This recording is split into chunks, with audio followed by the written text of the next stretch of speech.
Hey, what's up? Hello, everybody. Welcome back to Roll Pod, third edition of the week of Roll Pod, an Alabama sports podcast from Bama 247. I am your host, Cody Goodwin. Joining me today, as he does every week during the midweek, although last week I think we just took Thanksgiving off. It's Mike Rodak. And Mike, I'm going to lead off with a question. Why does the College Football Playoff Committee like Oregon? Well, Bo Nix, I think, is a big reason why. In fact, we heard Boo Corrigan basically was asked the same question by Reese Davis, during the show on Tuesday night. And he mentioned Oregon's offense. He mentioned Oregon beating Oregon State, which he said the committee respects. And he said that they held Oregon State to 7 points as opposed to the 34 they had been averaging. But then he also mentioned Bo Nix's 78% completion percentage, which I think rightfully so. A lot of people said, how is that exactly relevant to the whole discussion? But I think from a broader sense, I don't know if it was necessarily articulated the best way by Boo Corrigan, and he's been a little bit problematic, I think, for the committee in some of these interviews and trying to get their points across. But I can assume, based on some of the data points that he was giving, that they like Oregon because Oregon's beat up on bad teams and they haven't messed around with bad teams necessarily. And they also have an offense that's very good and really, I think, second in the country in terms of offensive efficiency. They're also second in the country in terms of overall efficiency. So from a metric standpoint on just their overall, how they turn yards into points and how they turn plays into yards, they do a really good job. Strength of schedule wise, not so good. But I will say those efficiency numbers do take into account the opponent. They're adjusted for opponent. So just because they have the second best efficiency rating, you might say they're playing really bad teams, but that is taking your opponent into account for that. So I think there is some measure of respect they have for that, respect they have for a Heisman favorite, and kind of the potential points that Oregon can put up. And our defense is pretty good too. But yeah, the strength of schedule is not there compared to other teams. And, Washington is the one really good team that they've played, and they lost to Washington, close game. They have a chance to beat Washington here. So I guess if they win that, then they've played Washington twice. Wherever Washington ends, we'll have to see if they lose this game, where will Washington be? Probably like 6 or 7. You're playing a top 7 team twice in one season, which a lot of teams can't say. So, Oregon's a really interesting case because we've talked about, and I'm sure we'll get into it, but you could say a one-loss conference champion, Oregon, would not compare favorably to a one-loss conference champion, Alabama, but they're ranked higher. And I think if Oregon wins Saturday, by all of these metrics, they seem to be a pretty safe bet over Alabama. And it would really come down to Alabama and Texas if Texas wins, or Alabama and Florida State if Florida State wins. So Oregon is where they are. I mean, I don't know if you can try debating it and all that. The committee seems to like the efficiency part of Oregon, and that's not good enough for me. Team by team, they seem to kind of pick, what they like the most. So that's not good enough for me. I've been annoyed each of the last 2 or 3, which is probably playing right into the College Football Playoff Committee and the idea of it being a TV show and wanting to get discourse and yada, yada, yada. But I am just that is not good enough for me personally. I am frustrated by the inconsistencies of the committee, and it's not even an Alabama thing. Oregon shouldn't be number 5. And I don't know that anything about, the Friday's game against Washington in the Pac-12 championship is going to change that if things break Alabama's way. Here's their current resumes. Alabama 11-1, the combined record of their 2023 opponents, 83-59, pretty good winning percentage there. Alabama has wins over 6 teams that have winning records, and they have 3 wins over teams that are in the most recent college football playoff rankings. Pretty good resume. Texas, combined record of their opponents this past season, 81-63, pretty similar to Alabama. They have 5 wins over teams with winning records, and they have 2 wins over teams that are currently ranked, including one over Alabama. So you have them ahead of them. Cool. Ohio State, 11-1. They're not going to play for their conference championship game, but they still have a very good resume. opponents' records 82 and 62. They have 6 wins over teams with winning records. They have 2 wins over teams that are ranked in Penn State and Notre Dame. And then you get to Oregon, 11 and 1. Cool. The combined record of their schedule of the teams that they played, 72 and 72, 500 even. They have only 3 wins over teams that finished the season with a winning record, and they have only 1 win over a team that is currently ranked in the playoff, Oregon State. Again, this isn't an Alabama thing. Like, Oregon should be 8. Like, you can shuffle 5, 6, 7 however you want, but like, I just don't understand. And then to your point, the fact that Boo Corrigan cannot articulate specifically or even give a reasonable, justifiable explanation as to why Oregon is 5 makes it all the more frustrating. And this is nothing personal against Oregon. They just have the worst resume of all the one-loss teams. So it's just confounding to see them on top of the other one-loss teams. And I just don't get it. And I like efficiency, cool. The fact that they're beating up on bad teams, I don't think that should count as much as the committee believes that it should count. But talk me off the ledge. Like, why? Like, I don't know. This is just irrational frustration. I mean, point margin is always going to play a role in the metrics. But there's an argument that it shouldn't matter, like you said. In fact, on the basketball end, the net rankings that will come out in basketball in a few weeks, when they first came out a couple years ago, when they first were introduced, they took into account point margin. But it was kind of figured out that it wasn't necessarily smart to reward teams for putting up a bunch of points in, the last couple minutes of a basketball game when everybody's fouling, or in the case of a football game when you're already up 6 touchdowns on Portland State and you're adding a 7th or an 8th or 9th, whatever it was. He scored 81 points, so they scored a lot of touchdowns. So there was an argument that like point margin shouldn't matter. In fact, it's gone from the net rankings now in basketball. So, but a lot of these computer models still will certainly take that into account. And in fact, I was listening to Bill Connolly, who does a lot of the statistical stuff for ESPN, a couple weeks ago on the radio, and he was basically asked like, what's holding back Alabama? And he said point margin was part of it for them. And that was before the Kentucky game. That was before they beat up on Kentucky. That was before they beat up on Chattanooga. So at that point, you were looking at, 14-point win over LSU, but also, close win Arkansas, and the Tennessee game was still fairly close. And the Ole Miss game was fairly close, and A&M game was fairly close. So whereas Oregon, beat up on Utah, they beat up on Oregon State, Washington State. I think they won pretty comfortably there. So, I mean, that is what it is. And look, I think with Oregon too, it's just like you think they're going to be really good in the playoff because they have Bo Nix and because they have that offense. So there is an argument that if you're picking the 4 best teams, that you want the best offense in there, the best quarterback in the country, which again, you can make an argument it's Jaden Daniels and not Bo Nix, but Bo Nix right now is probably going to win the Heisman.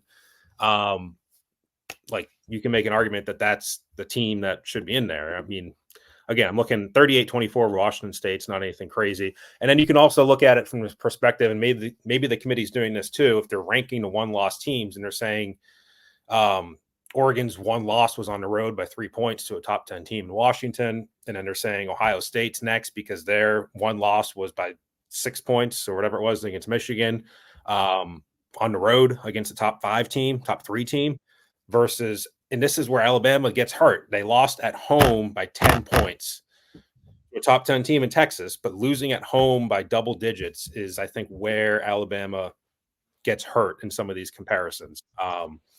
Even though it was in September, the committee's already come out and said it doesn't matter to them when it was. But when you're stacking the 1 losses and saying which loss is the worst, Texas's loss is probably the worst, Oklahoma right now.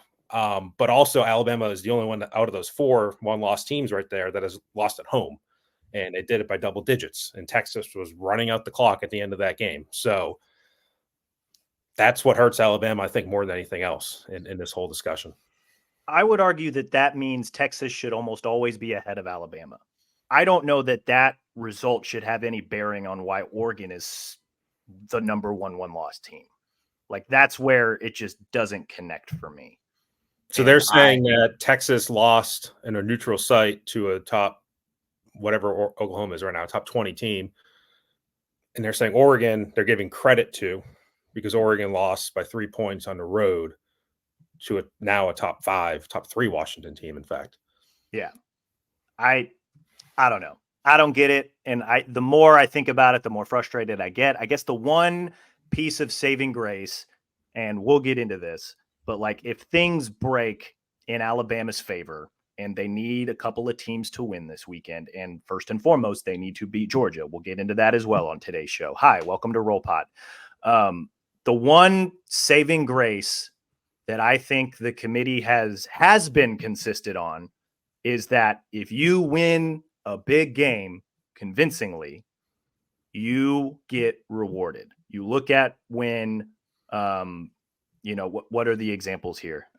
Oregon beating Utah, they moved when, up. the examples that I looked at, I guess Oregon. Because that's when Oregon jumped Alabama, was after they beat Utah, and Oregon before that was ranked behind them in the polls, and then they came out the next week and they moved up.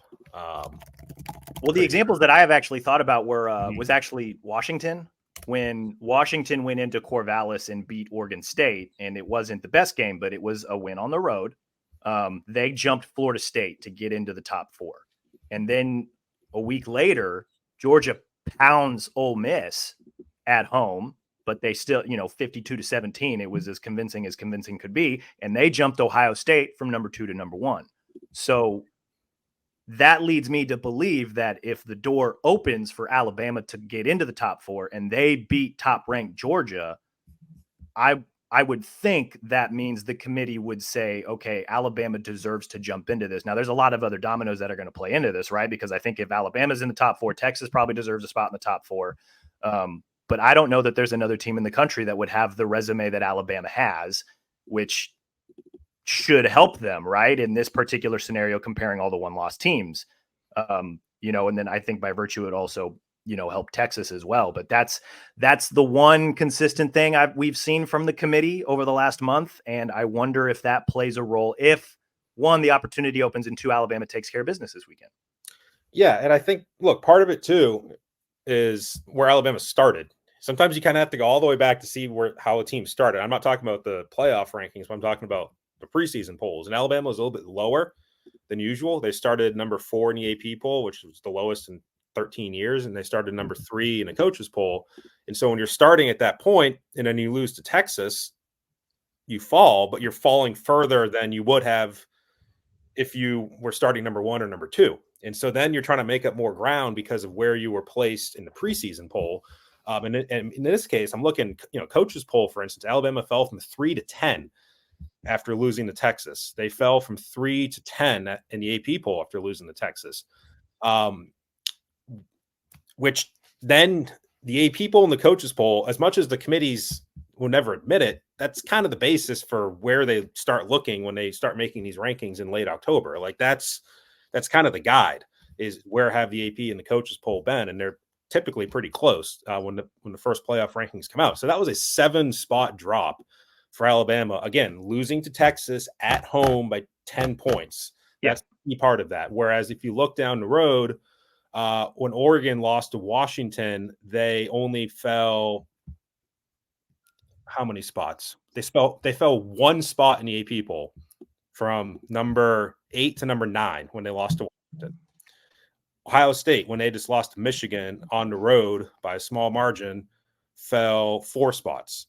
What was Texas's 1 loss to Oklahoma? They moved from number 3 to number 9, which is a decent drop in the AP poll. The coaches poll, they moved from, they were number 5 and they're number 4, they dropped down to number 10. But the biggest drop for a loss this year in the polls has been Alabama dropping 7 spots by losing to Texas. And that's because we're not thinking about it necessarily in November, almost December here, but how the polls were arranged in September do matter, because then you're trying to make up that ground. And that's kind of how you get slotted, and that's how you get compared way back then. And again, Alabama's starting lower and then having the biggest drop of any of these teams when they lost their 1 game is also what's hurting Alabama right now. I'm not saying it's unjustified. Like, again, I think they had a 7-point drop because they lost by 10 points at home. And that's what's just going to kill this season if it does happen that way. If they don't make the playoff, they lost by 10 points at home. Like, that's what matters. Like, right. No. And so maybe this is the question for you then. Do you think a win over Georgia, again, we'll touch on this here in just a second, if the door opens for Alabama and the opportunity is there, does a win over Georgia make up for that? Are they able to, do you think they're able to jump back into the top 4 if a few other things break their way? If a few other things break their way, yeah, definitely. I don't think it necessarily does it alone. Right. And that's obviously the dominant conversation of this week. But, it adds certainly a really good win to Alabama's resume. The tricky part about all of this is all these metrics are going to be based off the final rankings. And so sometimes when you beat a really good team and that team drops, and Georgia could drop, I mean, at best, maybe like number 6, unless somebody else loses. Then all of a sudden on your resume, it doesn't say you beat the number 1 team. It goes by the final rankings. And so it says you beat the number 6 team. And then it also says on Texas's resume that you beat a better Alabama team because Alabama would rise. And then all of a sudden Texas looks like it had a better win. So these aren't necessarily based on what your opponent was ranked when it actually happened. Like Texas A&M was a top 25 team, if I'm not mistaken, or no, they were out of the poll, I think, when Alabama played them. I'd have to double check that. Yeah, they were out. But for instance, like, a team that should not have been in the poll early in the year or was a top 5 team in LSU, like, it doesn't mean the same thing at the end of the year when that team is ranked lower. And so that's the tricky part. It's just kind of how it has always worked. But again, if Alabama beats Georgia, when you see best wins on ESPN on Sunday morning, when they're showing Alabama's resume card, it's not going to say number 1 Georgia after the fact, after the rankings come out. It might say number 6 Georgia, because that's what Georgia's final ranking might be.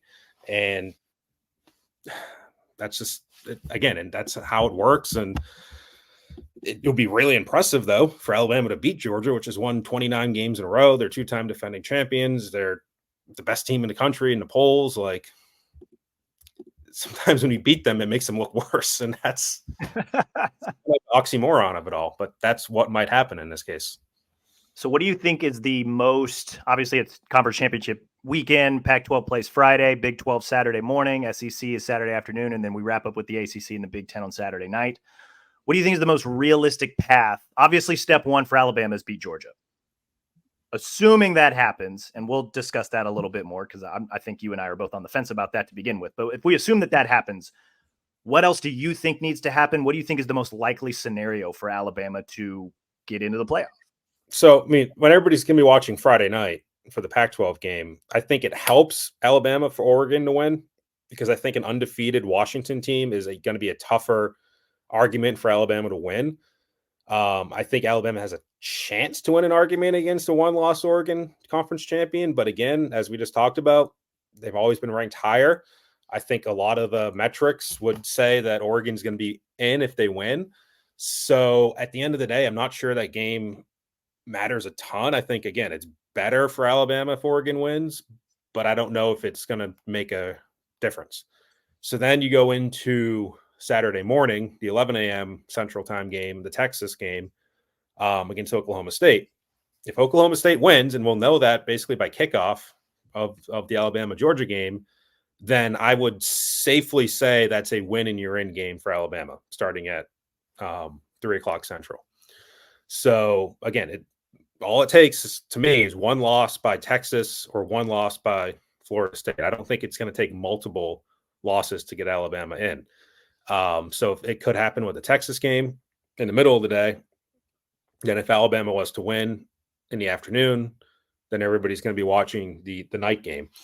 And again, I guess Michigan losing to Iowa would knock Michigan out and put Alabama in. I think that's a possibility. That's not going to happen.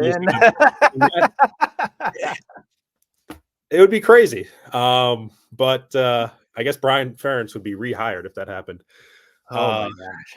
But if they're going to win that game, it's going to be like 10-6 or something stupid. Right. So, I mean, it's possible. I don't think I think those games are on basically at the same time. The ACC. Yeah, Big Ten, ACC are on at the same time. It would be this weekend would be a lot more fun if the ACC championship was Friday night, because then it would set the stage for kind of everything else. Because I'm of the belief that, like, if Florida State goes down, every other conference championship game is effectively a play-in game, Right.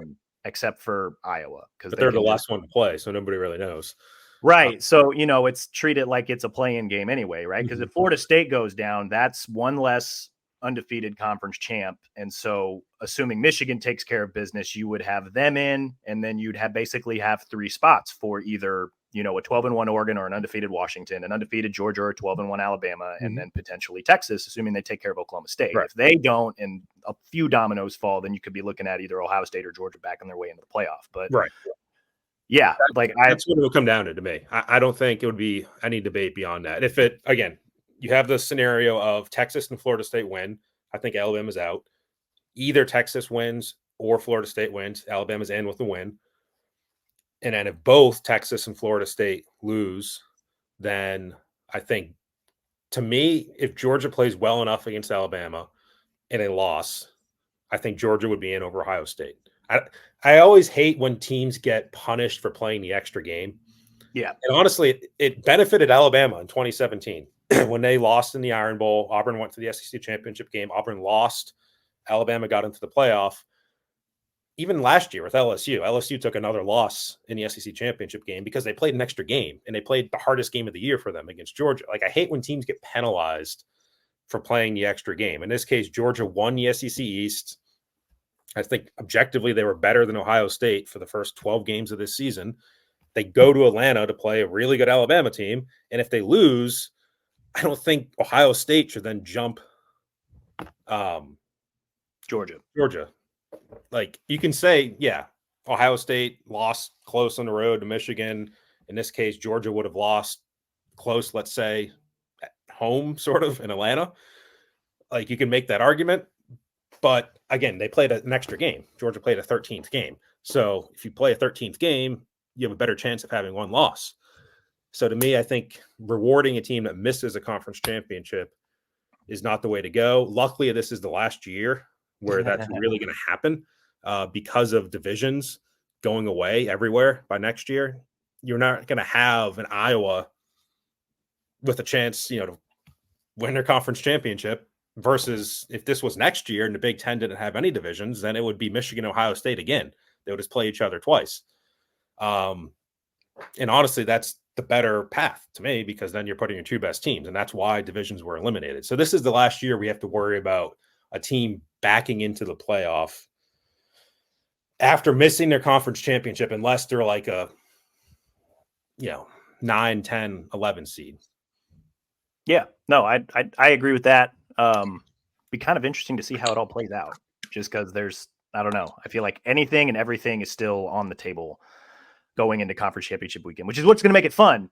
But also, like, it could also be very easy if, like, Georgia, Michigan, Washington, and Florida State all win, because then you'd have 4 undefeated conference champs, and that's just seed them out.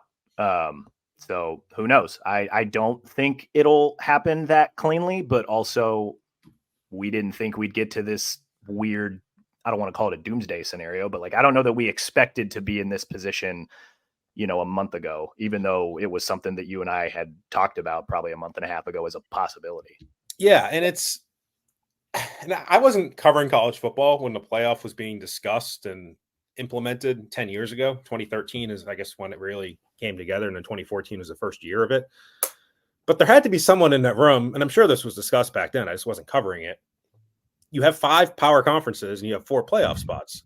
So it's so goofy. The math says there's going to be one conference champion that's going to be left out. And for most years, that kind of sorts itself out. The Pac-12, for instance, has not made the playoffs since 2016 with Washington. So usually you can say by now the Pac-12, no matter who wins this game, is not going to be in it. Or there's, Big 12, sometimes ACC, sometimes champion that is not going to make it. That's not the case this year. And that's why this entire conversation about Alabama is happening, because there has to be one conference, at least one conference, that gets left out, because you have 5 power conferences for one more year and 4 playoff spots. So simple math says one team's going to be left out.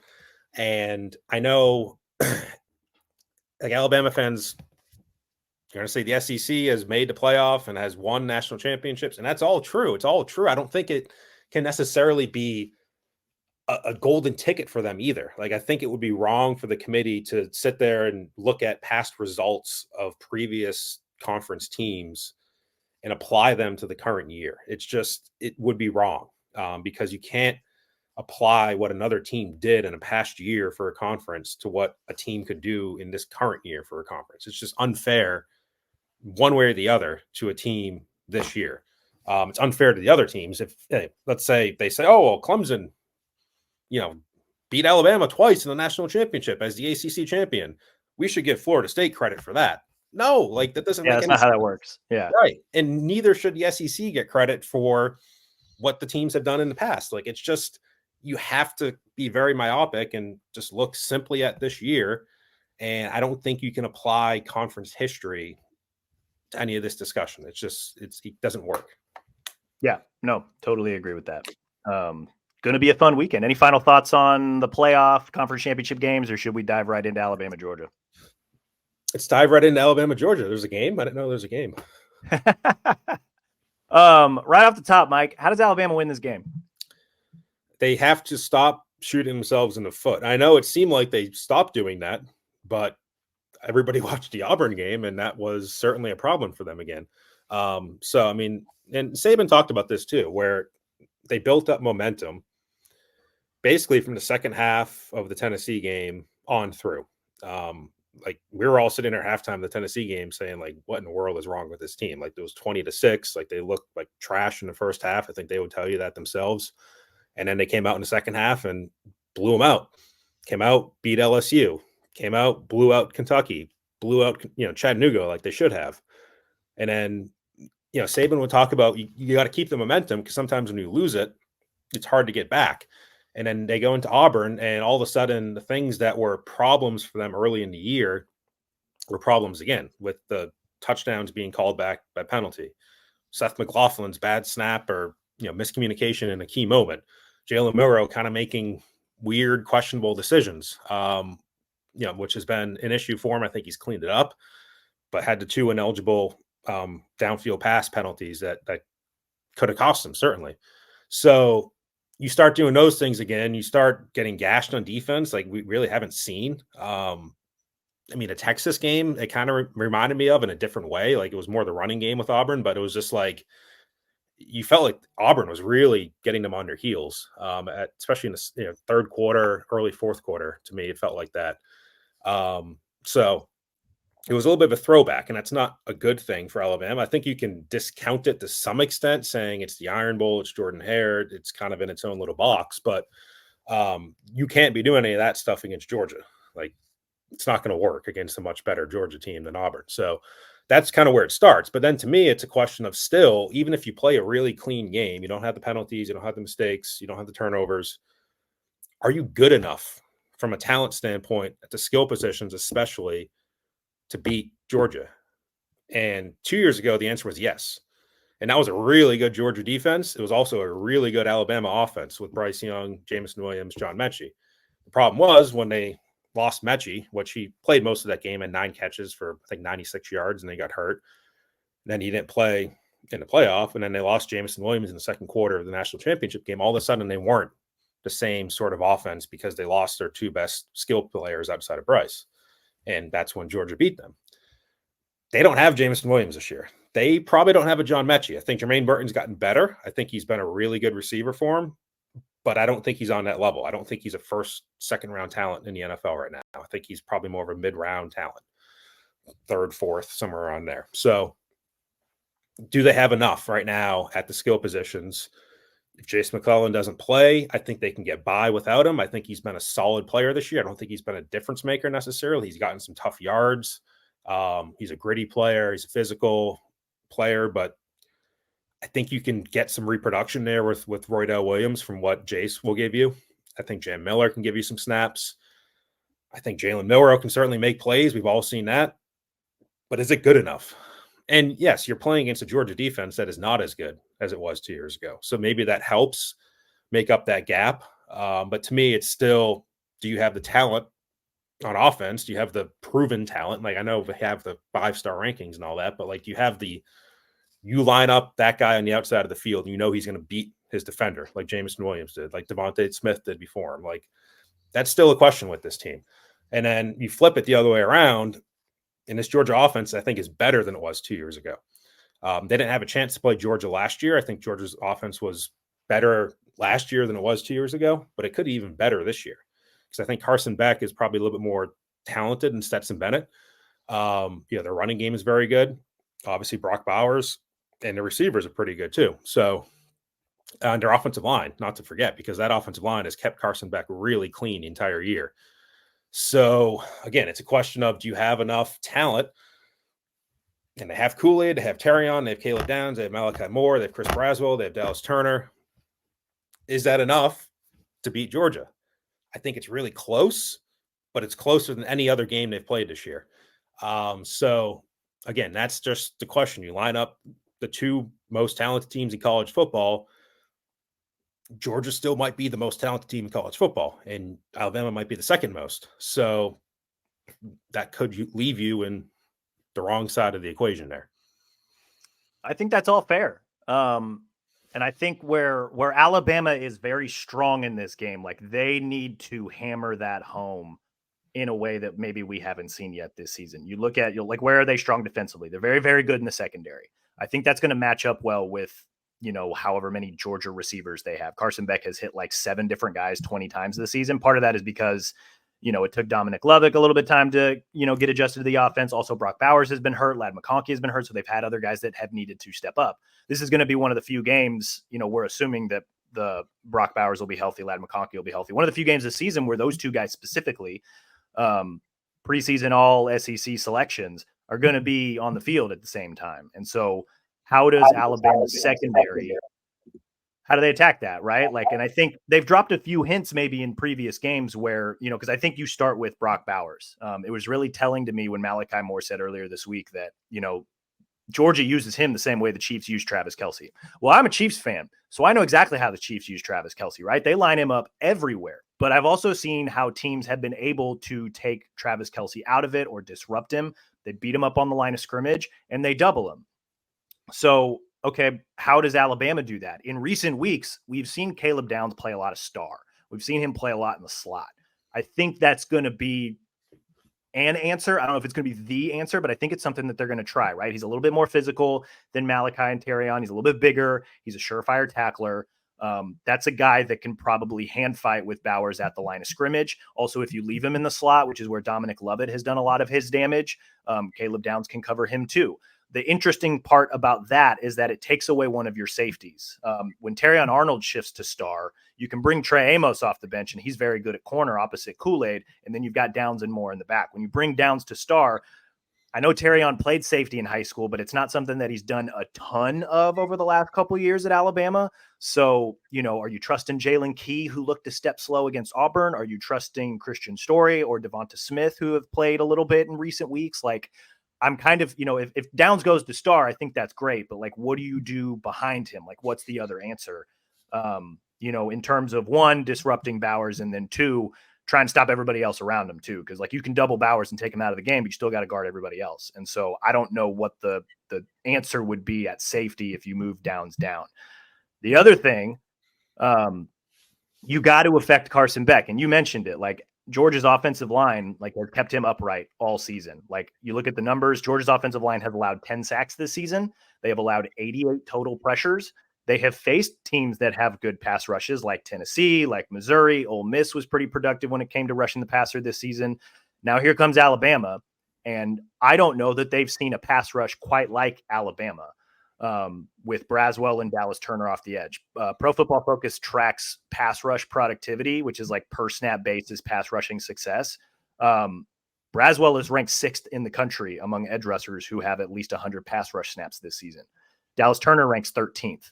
Georgia has done well facing top 50 edge rushers in terms of pass rush productivity. They have not faced a team that has 2 in the top 50. So you combine that with, those guys need to win, because if you try to blitz Carson Beck, he's just as effective than when he's not under pressure. When he's not under pressure, he's completing north of 70% of his passes. When he's blitzed, he's still completing north of 70% of his passes. You got to win by rushing like your base defense. Like it's imperative that Braswell and Turner, Justin Aboigbe, Tim Keenan, like those dudes have to win because you can't send pressure at Beck because he'll beat it all the time. Because like Deontay Lawson, really good at pressuring off blitzes. But if you take him out of the middle, I feel like Beck is just going to eat up those quick, easy passes over the middle. So like, it's a combination of like the secondary maybe having to shift around to try and disrupt the rhythm of the receivers, but then also the guys up front have to get home.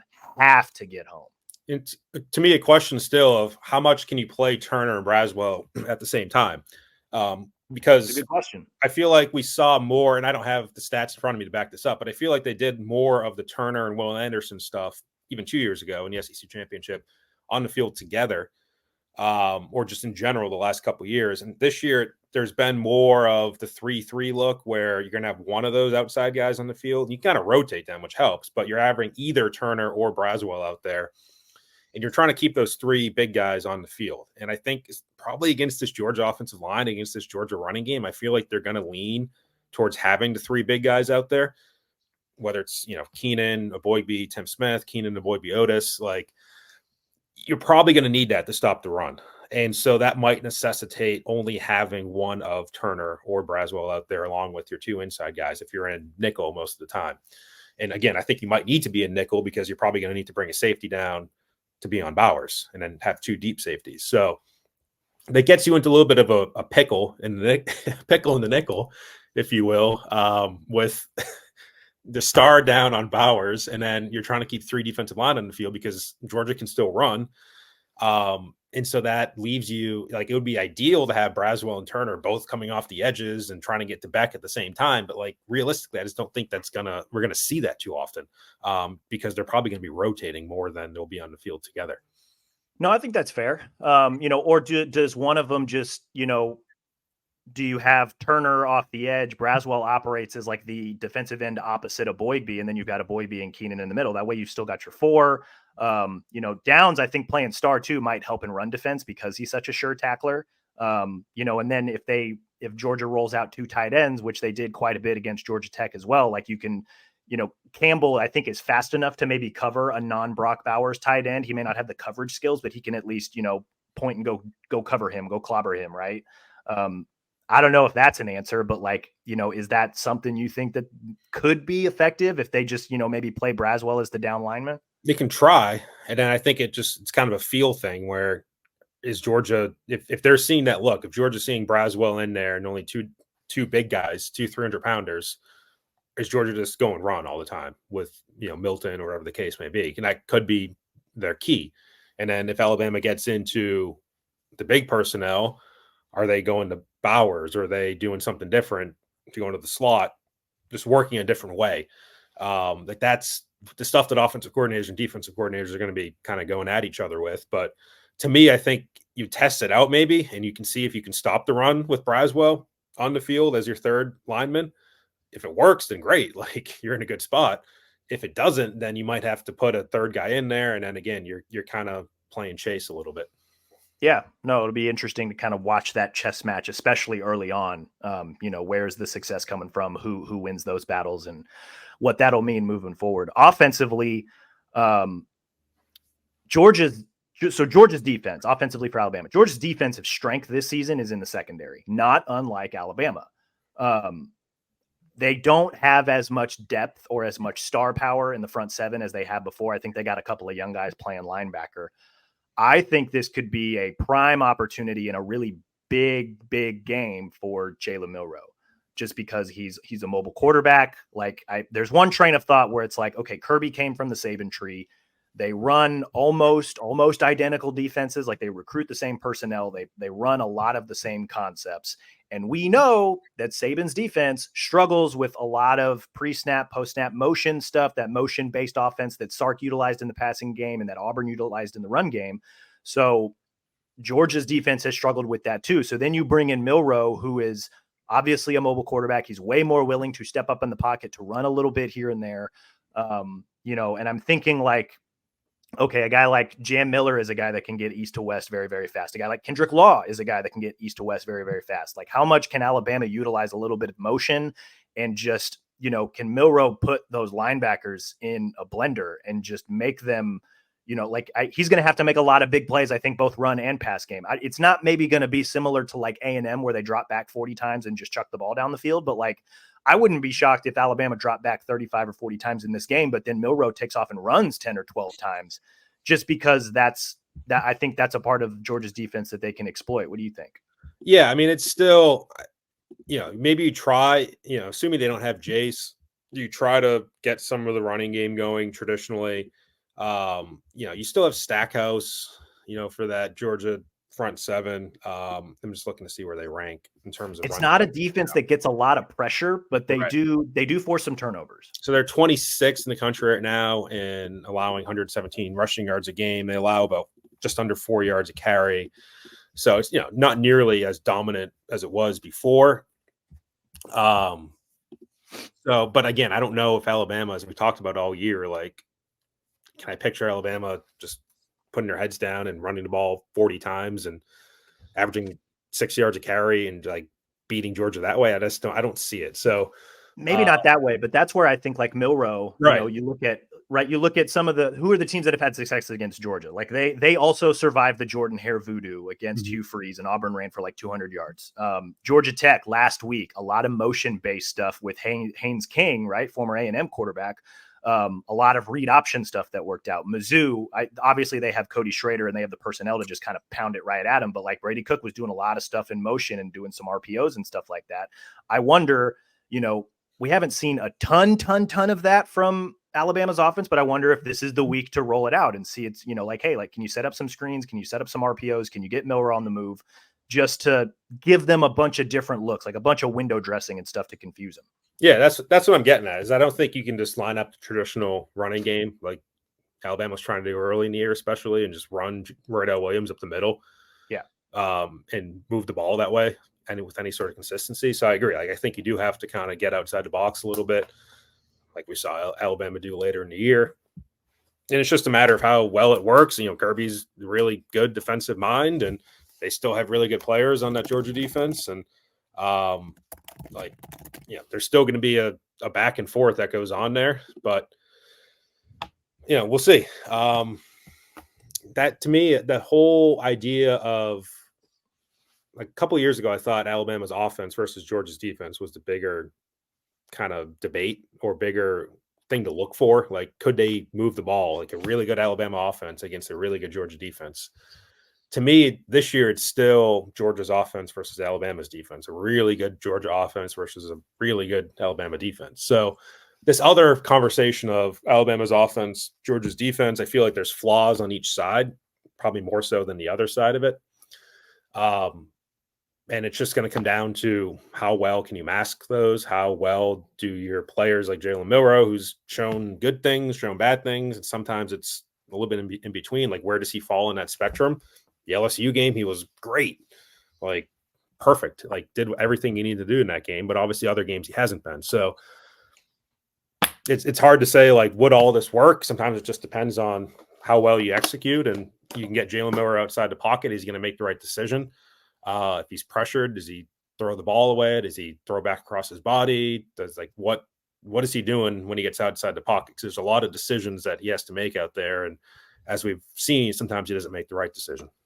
Yeah, no, and I think I'm more willing to call the Iron Bowl more an aberration. Just like I think you can kind of not burn the tape, because I think there's a lot of lessons you can learn from that, especially defensively. But like that's up until then, we have seen, more or less the final form version of Jalen Milroe. Like, I don't know if you played Pokemon growing up, but there was a time, I think after the LSU game, where I was like, he's in his Charizard version now. Like, he is a fire breathing weapon.